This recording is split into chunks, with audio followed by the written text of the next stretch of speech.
నాలుగో విషయం చూడండి, ఈ ఆహారం భుజించిన వాళ్ళు ఏమండి, ఒక అద్భుతమైన మాట, ఎన్నటికి చావురు అని ప్రభు చెప్తున్నాడు. ఆ మాట మీరు చూడగలిగితే యోహాను సువార్త 6వ అధ్యాయము 51వ వచనాన్ని మనం చూడగలిగితే,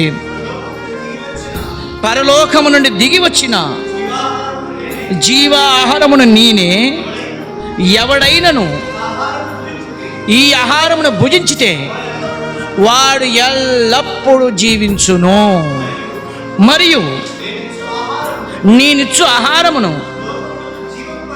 లోకమునకు జీవం కొరకైన నా శరీరం. ఇక్కడ గమనించండి, యేసయ్యను భుజించిన వారు ఎల్లప్పుడూ జీవిస్తారు. యేసయ్యను భుజించిన వారు మరణించరు.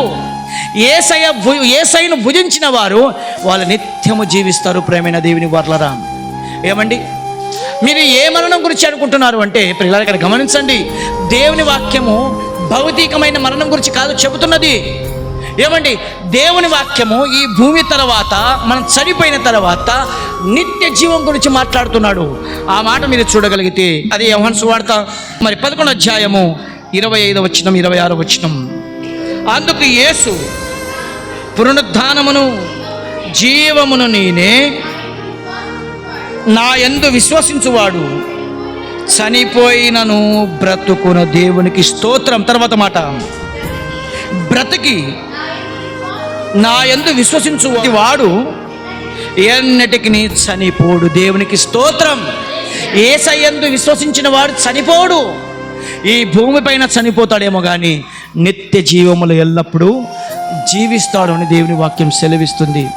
కాబట్టి ప్రియులారా, యేసయ్యను భుజించిన వారు, యేసయ్యను నమ్ముకున్న వారు, యేసయ్య కొరకు బ్రతుకుతున్నవారు ఒకవేళ క్రీస్తులో మరణించిన నిత్యము జీవిస్తారు అని దేవుని వాక్యం సెలవిస్తుంది. ఏమండి, ఒక మాట మీకు చివరి మాట చూపించి నేను ముగిస్తున్నాను. చూడండి ఆ మాట, 1 కొరింథీ పత్రిక 15వ అధ్యాయము 19వ వాక్యాన్ని మనము చదువుతున్నాం. ఈ జీవిత కాలము మట్టుకే మన క్రీస్తునందు నిరీక్షించిన వారమైతే మనుషులందరికంటే